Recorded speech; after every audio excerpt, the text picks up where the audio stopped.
essa noite mais uma parábola. Nós já estamos chegando no fim das parábolas. Já estou... Bíblia. Quem não trouxe a Bíblia e quiser acompanhar o estudo dessa noite pela Bíblia, tem uma mão erguida lá, basta você manter a mão erguida. Nós temos Bíblias que estão chegando para aqueles que solicitarem ali, tá? Basta manter a mão erguida e a Bíblia virá, chegará até você. Mas eu dizia que nós estamos chegando no fim dos estudos das parábolas.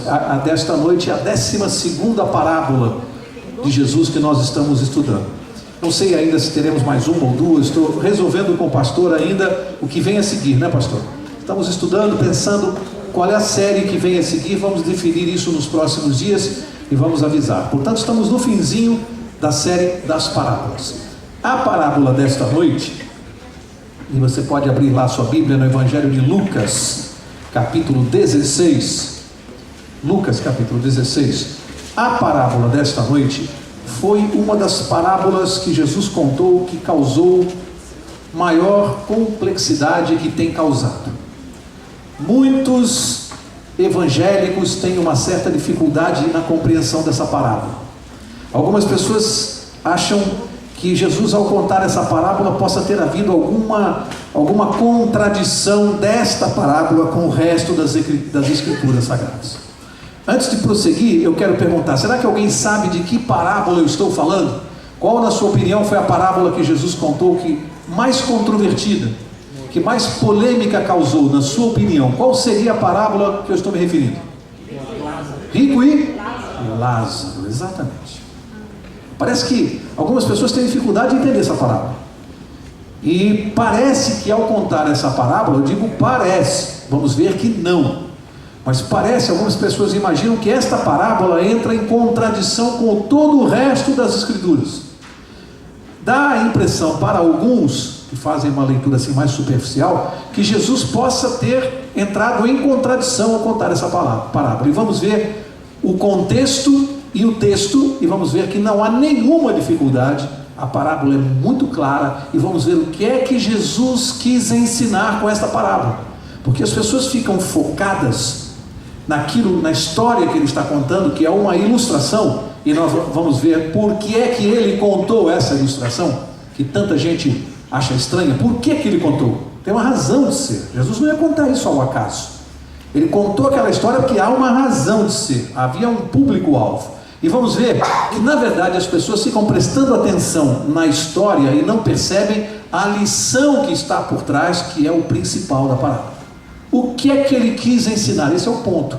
Tem muita gente que se distrai na historinha e não consegue captar o que ele quis ensinar, que é uma coisa muito mais séria e que nos afeta a todos.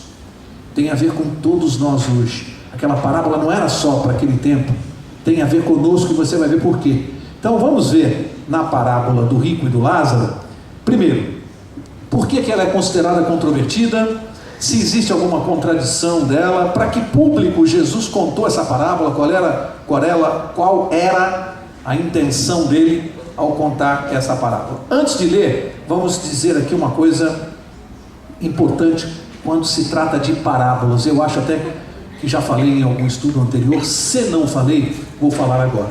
Há uma regra que é a seguinte: nunca se extrai doutrina de uma parábola. Nunca se extrai uma doutrina. Por quê?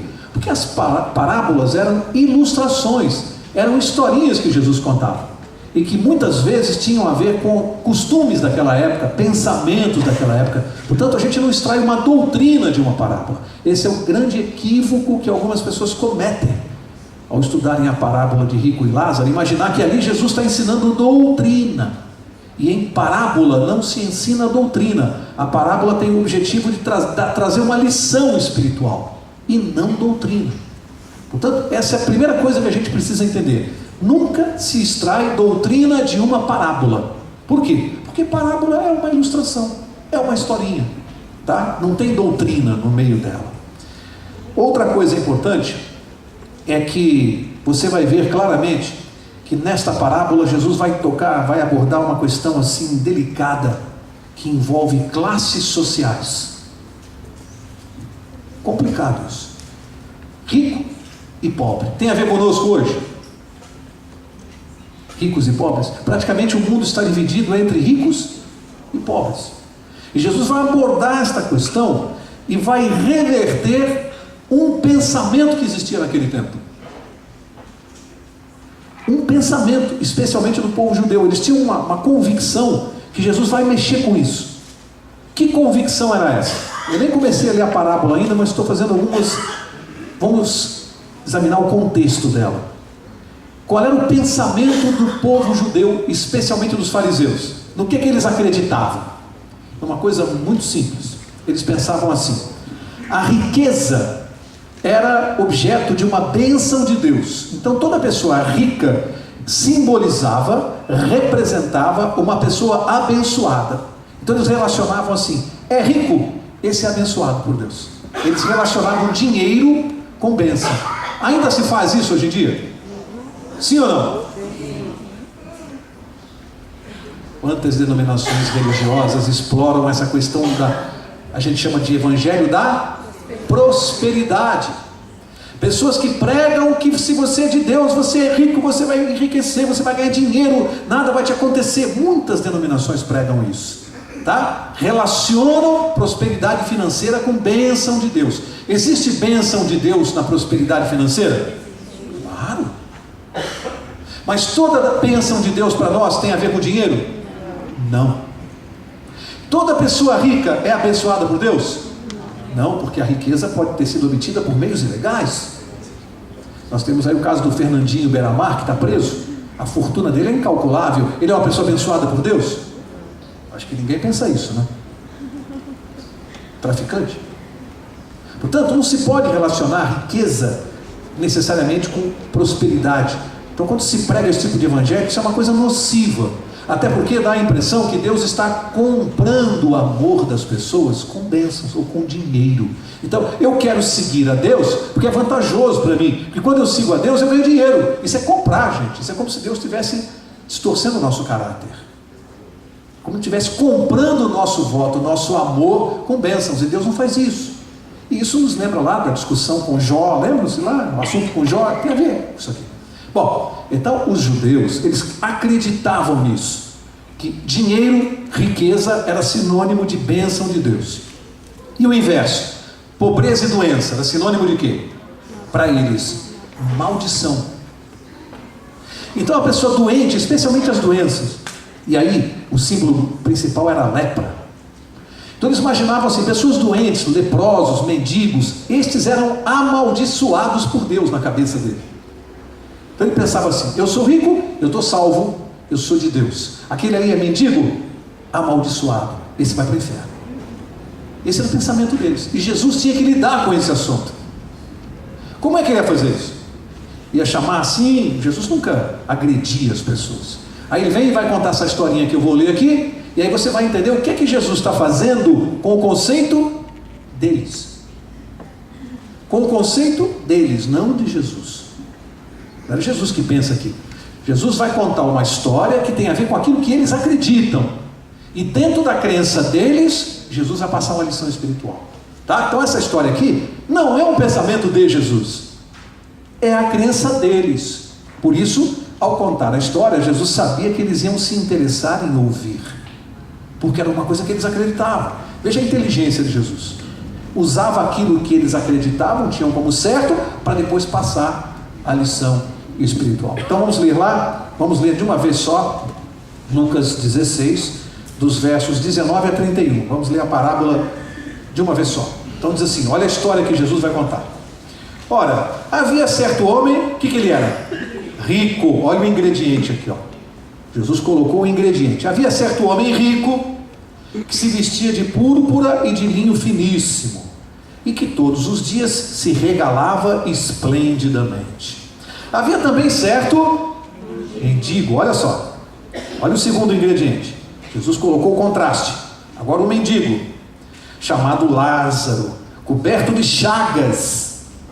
Além de mendigo, ele era leproso, que jazia à porta daquele. Ele ficava deitado na porta da casa do rico e desejava alimentar-se das migalhas que caíam da mesa do rico. e até os cães vinham lamber-lhe as úlceras. Aconteceu morrer o mendigo e ser levado pelos anjos para o seio de Abraão. Morreu também o rico e foi sepultado.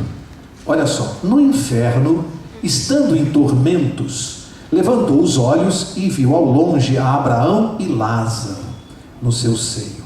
Então, clamando, disse: Pai Abraão, tem misericórdia de mim, e manda a Lázaro que molhe em água a ponta do dedo e me refresque a língua, porque estou atormentado nesta chama.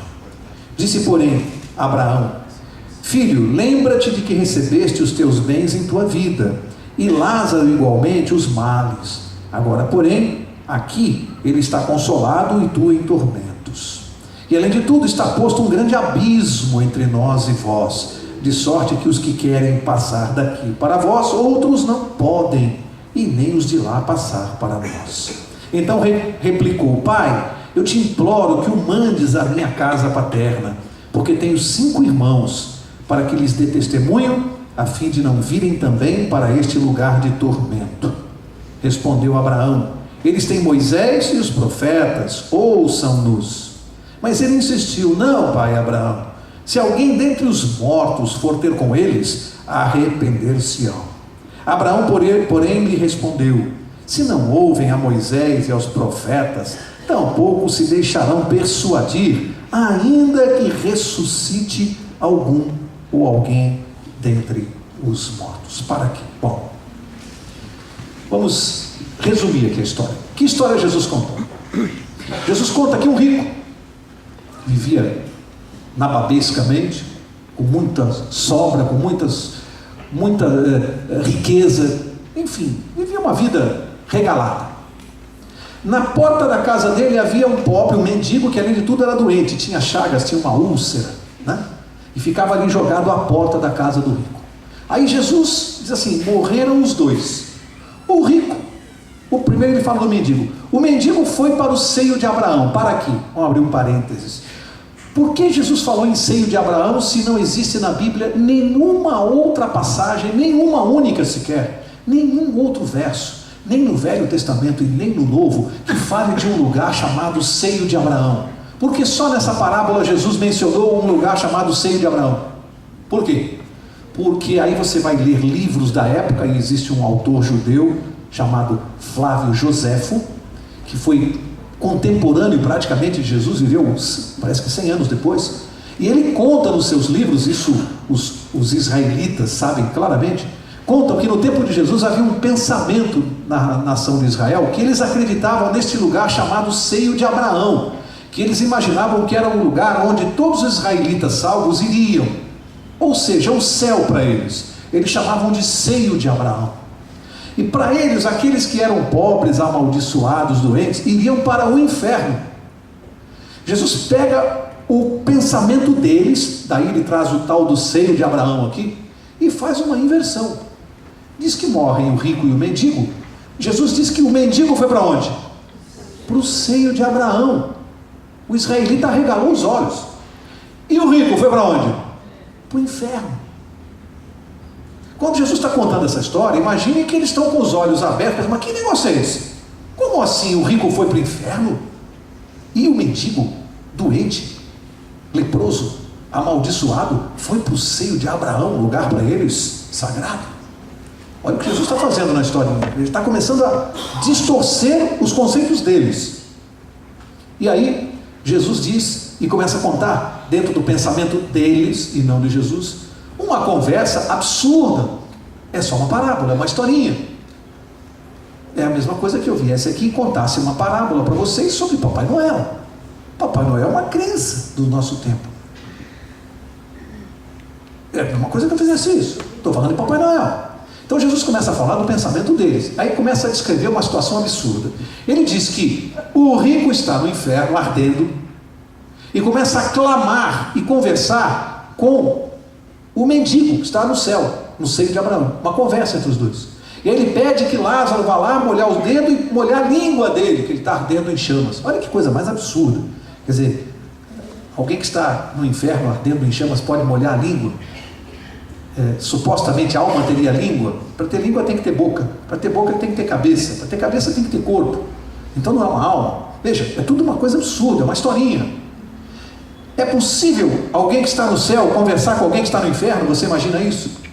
Aí eu pergunto, uma mãe que está no céu e vê seu filho queimando no inferno, o céu seria legal para ela? Isso é céu? Isso é absurdo, gente. Jesus está contando uma ilustração. O pensamento é deles, não é de Jesus.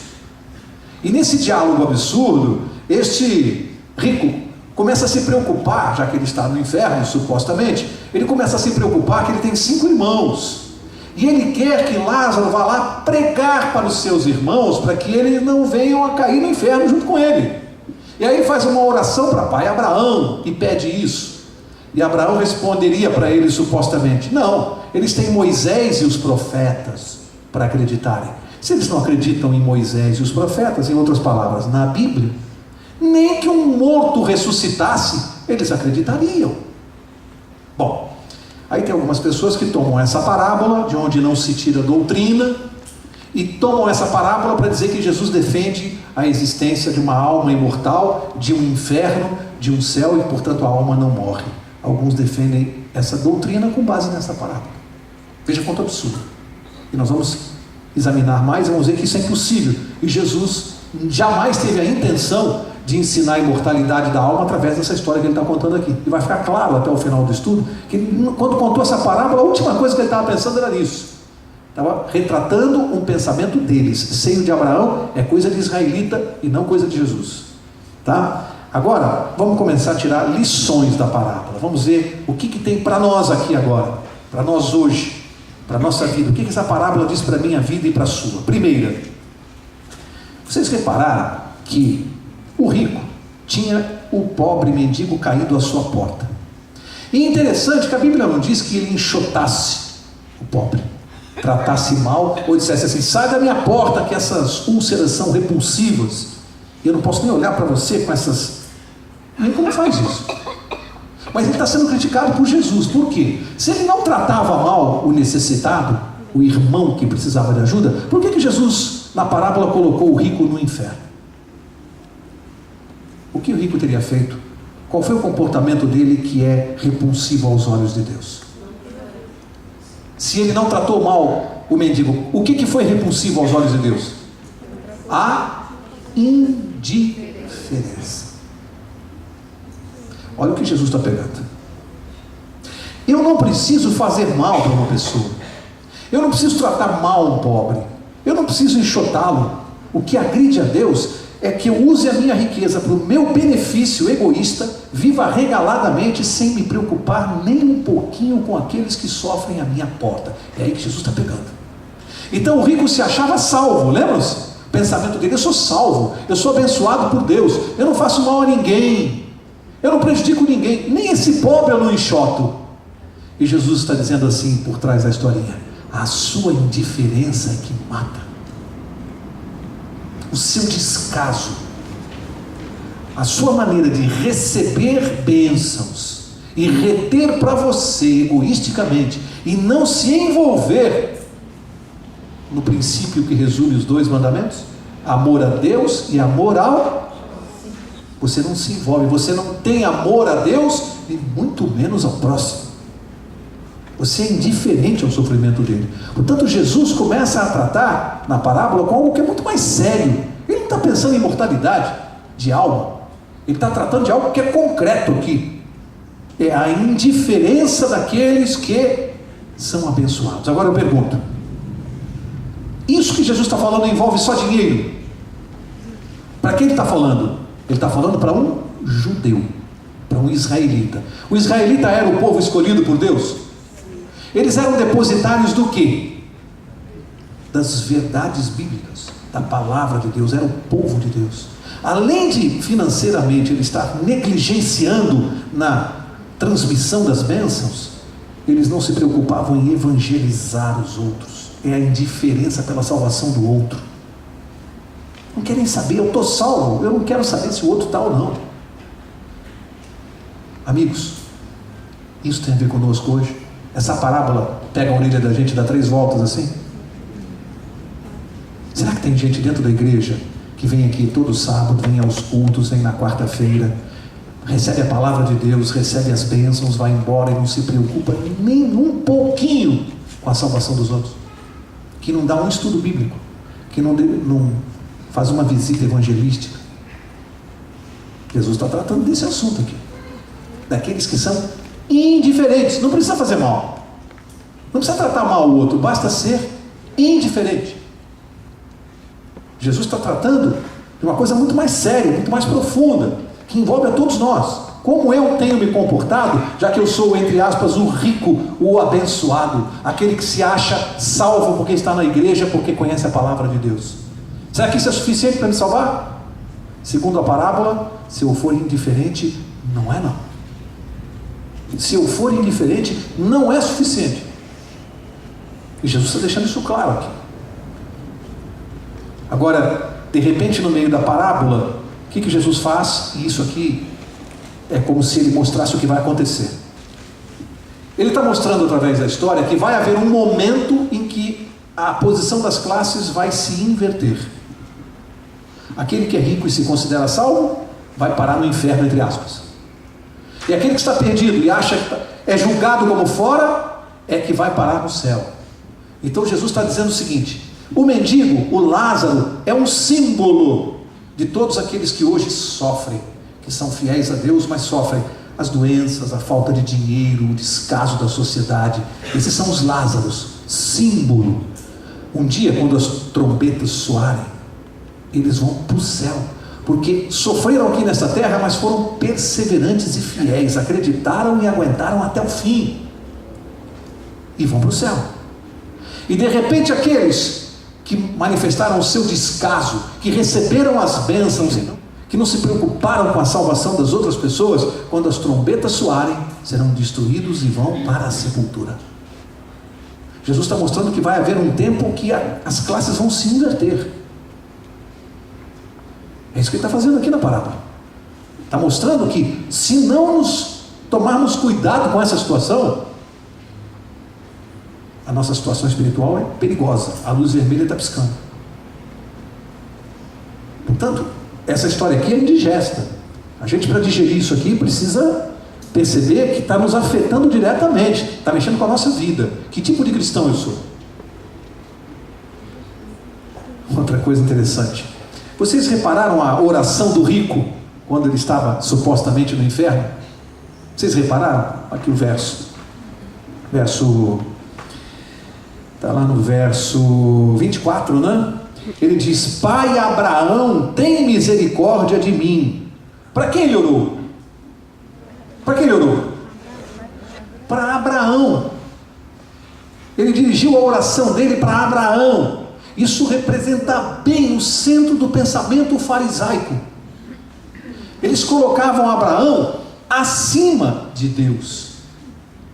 Eles tinham orgulho de dizer: eu sou filho de Abraão. Tanto que disseram a Jesus, né? Nós somos filhos de Abraão, acusando Jesus como se Jesus não fosse.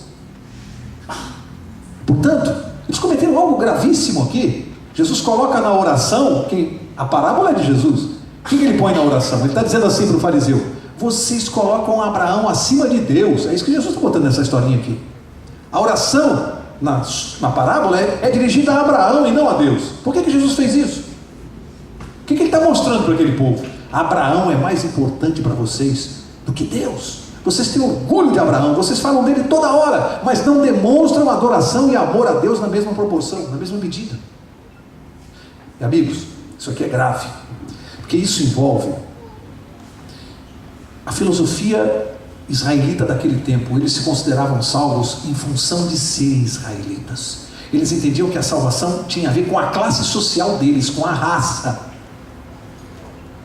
Será que hoje alguns de nós imaginamos a salvação é só para os adventistas? É a mesma coisa. Será que é para uma classe social? É para uma igreja? Será que Deus salva uma igreja? Ou Ele salva pessoas? Salvação não é para uma igreja, não é para uma classe, não é para uma denominação. A salvação é para pessoas. Não podemos cometer o mesmo erro dos israelitas, que se consideravam salvos simplesmente por pertencerem àquele povo. Isso não salva ninguém. A igreja nunca salvou ninguém e nunca vai salvar. Quem salva é Jesus. A igreja nunca salvou ninguém. A igreja é um instrumento. A igreja é um instrumento para se levar à verdade. Mas quem salva é Jesus Cristo. Tem muita gente que está fora da igreja e ainda vai se salvar.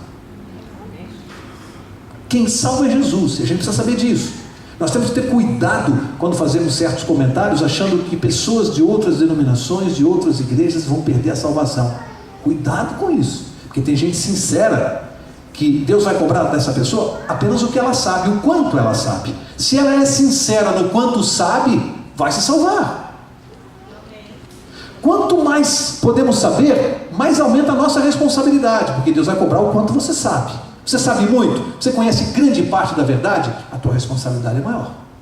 Aquele irmãozinho que está aí fora, numa outra igreja, sabe pouco, ainda não conhece toda a verdade, mas ele é sincero naquilo que ele sabe, ele pratica o que ele sabe, Deus vai considerar, porque ele pratica o quanto sabe. Portanto, a nossa situação é, o quanto do que eu sei, eu pratico. O quanto do que eu sei. Você sabe muito? Aumentou a responsabilidade. Aí eu sempre brinco aqui nessa hora, né? Porque tem sempre visitas. Então tem alguém que pensa assim, puxa vida, mas se eu estou vindo aqui para conhecer a verdade, então eu estou me comprometendo. Então é melhor não ter vindo. E se eu não soubesse? Mas é assim. A Bíblia diz que Deus perdoa o tempo da ignorância. Ele perdoa aquele que ignora, que não sabe. Mas Ele não perdoa aquele que não quer saber. Você não vir para não se comprometer é não querer saber, e para isso não tem perdão. Deus perdoa aquele que não sabe, não o que não quer saber. Portanto, fugir da oportunidade de conhecer a verdade não vai resolver o problema de ninguém, porque quem promove os meios de nós chegarmos à verdade é Deus. Se você foge, você vai responder por isso. Portanto, não tem saída. Nós temos que nos comprometer com a verdade e com Deus. Olha, interessante que em determinado momento o rico manifesta uma preocupação evangelística com os seus irmãos. E o que demonstra isso? Por que Jesus colocou isso aqui na parábola? O que ele quer ensinar? Ele diz assim, que um estava no inferno, o outro no céu. Supostamente estariam conversando, e ele diz assim, que há um abismo entre eles. Um abismo que eu que estou aqui não posso passar para lá, e aquele que está lá não pode passar para cá. O que Jesus está querendo dizer com isso? E aqui está o centro da parábola. A principal mensagem da parábola de rico e Lázaro está aqui, exatamente aqui. Jesus quer dizer o seguinte: a oportunidade que nós temos de tomar uma decisão para a vida eterna é nesta vida. Após a morte não existe outra oportunidade. Tem gente que prega equivocadamente isto. Depois que você morrer, ainda você vai ter um período de chance. Isso é um absurdo. E Jesus está ensinando aqui na parábola que após a morte, ele diz assim, há um abismo. Quem está aqui não passa para lá, quem está lá não passa para cá. Ou seja, não tem mais oportunidade de inverter. A hora de nós escolhermos é agora. O nosso destino eu selo agora. As minhas escolhas hoje. Depois que nós morrermos, não há mais condição de reverter isso. Há um abismo intransponível. Gente, o assunto principal que Jesus está tratando na parábola de rico e Lázaro não é imortalidade de alma, nada disso, tudo é besteira. O que ele está tratando era um pensamento, que é, resolva hoje a sua vida, faça as suas escolhas hoje, arrume a sua vida hoje, porque se você morrer mais tarde, atropelado, assaltado, acabou para você o tempo da graça. Isso é que ele está tratando aqui nessa parábola. Há um abismo, não há uma nova oportunidade após a morte. Ele não está ensinando a imortalidade da alma, ele está ensinando que não há oportunidade de salvação após a morte. Há um abismo intransponível. Ora, aqueles que defendem que a alma é imortal, eles defendem que você supostamente poderia reencarnar, voltar numa suposta outra vida, num outro corpo, onde você vai purificar o seu espírito até alcançar. Primeiro que isso é antibíblico, porque nós somos salvos por Jesus, não sou eu que volto numa outra vida para obter crescimento espiritual, é Jesus que morreu na cruz por mim, é Ele que me salva, não sou eu que me salvo. Então se ele está dizendo aqui que não há oportunidade após a morte, como é que é possível você voltar no outro corpo? Absurdo, não tem sentido para você evoluir. A parábola destrói isso. Esse é o ponto principal. A decisão que nós temos que tomar, ela é hoje, é agora. Depois há um abismo e não há condição mais. Bom, mas aí ele se preocupa com os irmãos e pede para que Lázaro vá lá pregar. E aí o que supostamente nessa conversa, o que Abraão responde? Guarda isso aqui que é fundamental. O que ele responde? Se não ouvem a Moisés e aos profetas, nem que um morto ressuscite eles vão acreditar. Por que Jesus falou isso, hein? Por que Jesus falou isso? Aqui ele dá uma alfinetada nos judeus. E Jesus fazia isso com uma categoria, uma baita de uma alfinetada. Como era o nome daquele amigo dele que ele havia ressuscitado? Jesus, ele ressuscitou um grande amigo. Como é que chamava-se? Lázaro. O mendigo aqui também se chama Lázaro. O que Jesus fez com Lázaro? Ressuscitou. Lázaro voltou e começou, foi testemunhar lá: eu era morto, estou vivo, Jesus me salvou. Os israelitas acreditaram? Seguiram a Jesus por isso? Se você for lá no Evangelho de João, você vai ler o que os israelitas tentaram fazer com Lázaro. O que? Depois que ele ressuscitou? Matá-lo. Então Jesus falou assim na parábola: nem adianta ressuscitar alguém para pregar para vocês, porque nem isso vai mudar, porque vocês não, nem com morto ressuscite, como o caso de Lázaro, nem isso vai fazer vocês se convencerem. Que é alfinetada. Ele disse assim: eles têm Moisés e os profetas. O que Jesus está dizendo para o mundo de hoje? Moisés simboliza o que aqui? A lei. E os profetas, a inspiração, o espírito de profecia, modernamente. Então, está dizendo para nós assim: Mauro, o que você precisa para você se salvar é conhecer a lei de Deus e as mensagens inspiradas. Se isso não te convencer, se você estudar a Bíblia e mesmo assim não se convencer, nem que um morto ressuscite, você será convencido, porque o poder todo da palavra, o poder de Deus está na sua palavra. Se o coração humano não amolece com o poder, a espada de dois gumes, eficaz, que penetra até a alma, até a medula, como disse Paulo, se isso não mexe com o coração do homem, esquece, nem que um morto ressuscite. Não adianta milagre. Esse é o grande erro das denominações, é que exploram os milagres. Então convidam as pessoas para virem às igrejas, lotam templos, dizem assim: vem aqui na frente que eu vou curar. Aí faz imposição de mãos, expulsa demônios, e milagre, e Jesus está dizendo: esquece. Se eles não acreditarem na lei de Deus, na doutrina verdadeira, em Moisés e os profetas, não vai ser por causa de milagres. Esse tipo de conversão não dura, não tem base, não tem fundamento, não tem alicerce. O alicerce da vida cristã é a lei e os profetas. Milagres. Aí vem a Bíblia e diz assim: que vantagem? Os demônios também operam milagres. Ué, os demônios também podem simular milagres e fazer milagres reais. Isso não é meio seguro de você dizer que vem de Deus? Então não adianta igrejas virem e mostrarem milagres. Fulano, eu comentava com o pastor Sandro agora há pouco, recebi um e-mail hoje um e-mail.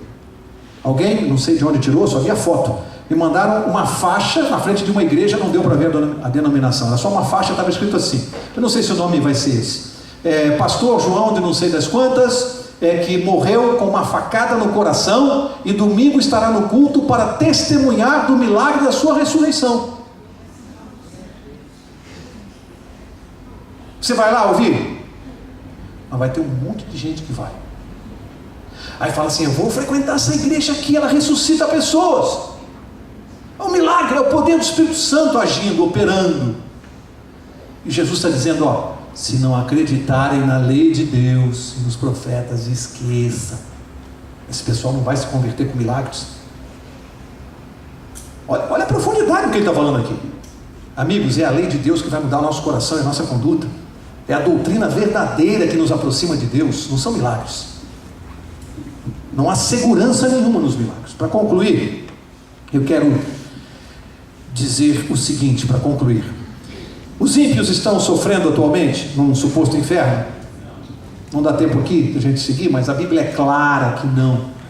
O que lá diz em Eclesiastes capítulo 9? O que diz lá? Os mortos não sabem coisa alguma, de nada que acontece entre o céu e a terra. Quem quiser anotar para conferir em casa, porque eu estou atrasado aqui, é Eclesiastes capítulo 9, de versos 5 a 10. Confere lá, vai dizer que os mortos não sabem nada, não participam do mundo dos vivos, não têm mais consciência, não sentem amor, nada disso. Tanto Jesus não ensinaria uma coisa aqui e faria uma contradição numa parábola. Não existe isso. A parábola não é pensamento dele, é historinha. É uma historinha que ele está contando. É o pensamento lá dos israelitas. Lembram-se quando, lá em Mateus, pode anotar aí, Mateus 8, 29, não precisa abrir.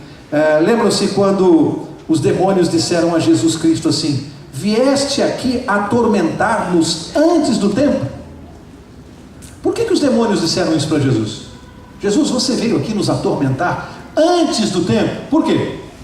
Porque até os demônios sabem que o tempo do juízo de Deus ainda não chegou, é quando Jesus voltar. Portanto, se os próprios demônios estão aguardando o tempo da justiça de Deus, e para eles vai ser após o milênio, para os ímpios é após o milênio, já estudamos. A justiça de Deus para os ímpios é depois dos 1000 anos. Portanto, os demônios disseram: por que você veio nos atormentar antes do tempo? Até os demônios sabem que não existe ninguém sofrendo hoje num inferno suposto. Não tem isso. Estão aguardando. Como é que Jesus ensinaria numa parábola que hoje quem morre vai para o céu, o outro fica no inferno e os dois ficam conversando? Que absurdo é esse, gente? Quem pode acreditar numa coisa dessa? Então você no céu, conversando com um demônio no inferno lá, e você está no céu, aí seu parente queimando ali, e você vendo, e você está feliz no céu. E tem gente que prega isso. Tem gente que prega esse absurdo, acha que Jesus ensinou isso. Absurdo, não tem nada a ver. Outra coisa, além do céu, você imagina que o céu fica encostado no inferno? Alguém pensa? Primeiro que já estudamos aqui nos estudos bíblicos, não existe inferno, né? Pelo menos não nesse sentido de alguém queimando eternamente. Vai haver sim uma destruição pelo fogo, a Bíblia é clara. Os ímpios vão queimar sim, mas por quanto tempo? Eternamente? Enquanto houver combustível para queimar. Quanto tempo demora uma pessoa para queimar? Até ficar carbonizada. Não vai ficar queimando eternamente. Até porque, para se queimar eternamente, a alma teria que ser imortal. Portanto, são absurdos. Concluindo, quais as lições que nós podemos tirar objetivamente dessa parábola? O que fica para a gente levar para casa? Primeiro, Jesus está falando com os judeus, eles eram avarentos. Eles não ajudavam ninguém com as bênçãos financeiras que recebiam. Achavam-se salvos, acima dos outros, mais importantes, classe especial. E Jesus está tratando com eles sobre esse assunto, mostrando que a salvação não é dessa maneira não. Deus não salva classes sociais. Primeira lição que a gente tira da parábola é essa: Deus não salva classes sociais. Não é porque eu sou rico que eu vou para o céu, nem é porque eu sou pobre que eu vou para o inferno. Doença não é maldição. Tem que parar com esse tipo de ensinamento. Segunda coisa que está aqui, que ensina: após a morte não existe uma segunda chance. É isso que a parábola está dizendo para nós. Morreu, acabou. O nosso destino está sendo resolvido hoje, agora. Outra coisa que a parábola está ensinando: nós temos que decidir, cabe a nós tomarmos a decisão do nosso destino eterno. E a parábola ensina que essa decisão tem que ser tomada de acordo com Moisés e os profetas. Estudar a Bíblia, conhecer a palavra de Deus. Para encerrar, quero dizer uma coisa para vocês, que eu comentava até há pouco com o pastor Sandro aqui no início.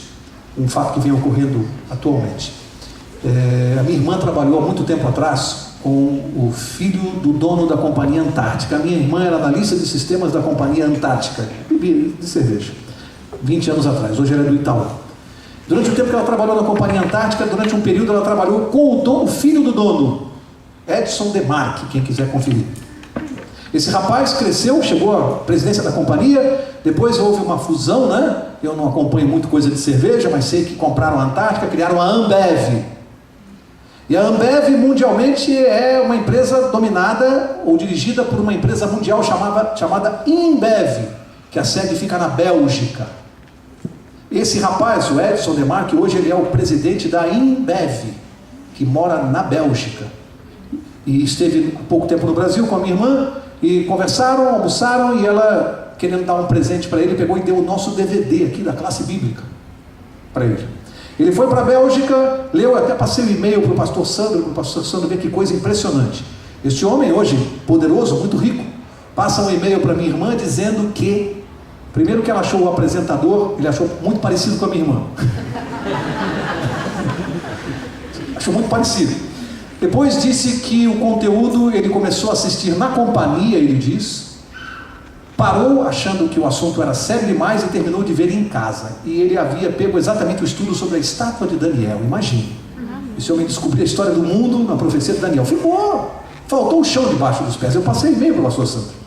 Ele dizendo que saiu o chão debaixo dos pés dele e que ele queria saber mais. E aí comecei a me corresponder com ele, e amanhã estou despachando para lá a caixa com todos os estudos bíblicos. Sabe o que esse homem escreveu para mim hoje? Dizendo assim: querido amigo Mauro, os estudos que eu estou assistindo aqui estão revirando a minha cabeça. Amém. Está meio perdido. Um homem numa função dessa, a palavra de Deus, não é o que eu ensino lá, não é o que eu estou dizendo no DVD, é a palavra de Deus que penetra como uma espada, ela tem poder. Eu creio nisso. Não é o mal.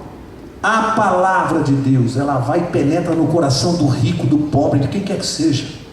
E esse homem, vamos orar por ele, porque imagine agora tendo contato com Moisés e os profetas e descobrir o sábado, e descobrir que bebida alcoólica não pode, e ele é presidente de uma das maiores companhias mundiais. Que problemão, hein? Para Jesus resolver. Esse problema não é nosso. Essa função vai ser um bom problema. Pedir ao pastor, vamos orar, porque isso realmente é algo muito sério, gente. Não é uma pessoa qualquer, é presidente de uma companhia dessa dimensão. E ele diz: Mauro, esses estudos estão mexendo com a minha cabeça. E eu pensei: amém, Senhor. Que a sua palavra vai lá no coração daquele homem, lá longe, e a palavra de Deus vai e mexe com aqueles que são sinceros. Portanto, a nossa função hoje é levar a palavra de Deus para as pessoas. Leve o trabalho de Jesus. Quem opera é o Espírito Santo. Nós somos só instrumentos, e a gente tem que fazer, não podemos ter medo nem vergonha. Se a minha irmã ficasse envergonhada com um homem desse de dar um DVD, ela não teve vergonha, foi e deu. Podia dizer: não vou dar um DVD evangélico para o presidente de uma companhia. Ela foi e deu, e ele assistiu. E olha o que está acontecendo. Então nós não podemos ser tímidos. É a palavra de Deus. Dá para a pessoa. Não tenha medo de dar não para o seu chefe, para o seu vizinho. Dá e deixa Deus fazer o estrago. O estrago é dele. Para encerrar, um homem trabalhava na companhia de trem. Isso me foi passado como uma história verídica do tempo da guerra. Me foi passado assim essa história. No tempo da guerra, havia na Alemanha, eles dinamitavam as pontes onde passavam os trens com os refugiados, e eles colocavam bombas nos trilhos, porque se o trem passasse tentando escapar, levando refugiados, explodia e as pessoas morriam. Isso acontecia muito na guerra na Alemanha. Dinamitavam as estradas de ferro, eles colocavam armadilhas com bombas. Isso quem viveu no tempo da Primeira Guerra e da Segunda sabe que isso é assim. Está aqui meu pai fazendo assim com a cabeça. Meu pai no tempo da Primeira Guerra, né, pai? E isso era assim mesmo. E essa história é verídica. E esse homem trabalhava na estrada de ferro, e ele ficava ali com o filho dele brincando. Sabe qual era a função dele? Quando eles recebiam informação que os judeus iam tentar fugir, a função dele é andar quilômetros a pé, vistoriando aquele trecho da estrada para ver se não tinha bomba. Ele fazia isso, ele era pago para isso. Uma determinada tarde, ele estava fazendo o seu trabalho, estava chegando, se aproximando do horário do trem passar, e ele foi com o filho ali para perto. E o garoto com a bola e um Walkman. Vamos imaginar que é o Walkman, porque naquela época não tinha Walkman. Mas o garoto, alguma coisa que o menino tivesse no ouvido que não ouvisse bem.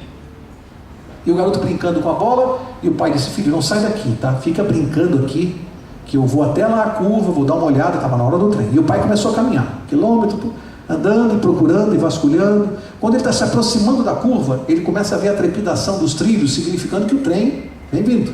Começa a trepidar o trilho. E ele está ali fazendo a vistoria. Quando ele sai da curva, ele vê uma barra de ferro atravessada. ficou desesperado, porque era muito grande, ele não sabia se ele ia tirar sozinho, o trem já vinha. Quando ele vira para trás, o menino distraído, brincando com a bola no trilho. O pai começa a gritar, mas o menino não ouvia, brincando, distraído, e ele teve que tomar uma decisão. Corria e voltava para tirar o filho dali, ou prosseguia e arrancava a barra de ferro. O que você faria? O que você faria? Ele teve que pensar. Rapidamente se deitou no chão e começou a empurrar aquela barra com força.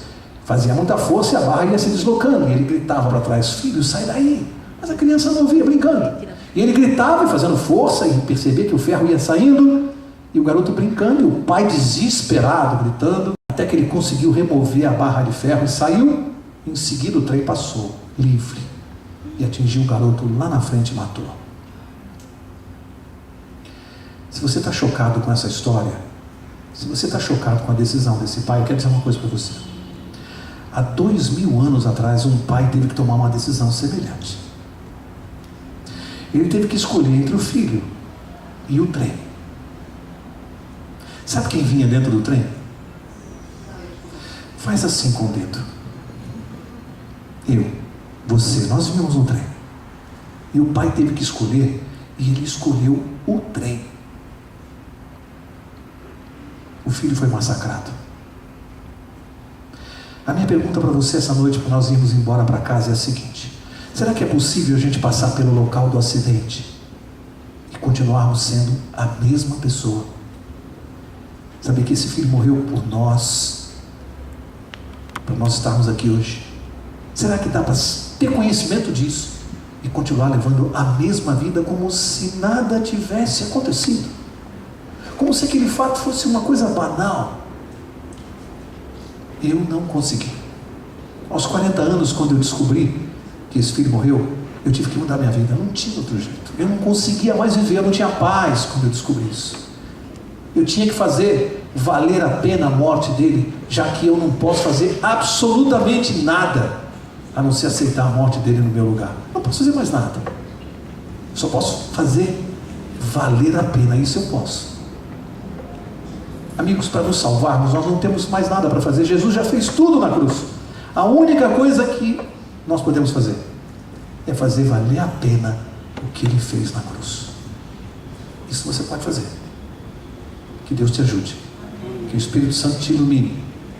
E que essa noite não seja uma noite qualquer na nossa vida. Que a gente possa ir para casa e que esse trem nos incomode pro resto da vida. Amém. Que tire a minha e a sua paz e nos dê outra paz de estarmos bem com Deus. Eu vou pedir ao pastor para orar. Pastor, nesse momento nós queremos que o Senhor nos coloque diante de Deus e que cada um de nós, por ação do Espírito Santo, possa dar valor. Nós somos passageiros desse trem, somos sobreviventes, e que nós possamos dar valor ao que Jesus fez por nós na cruz.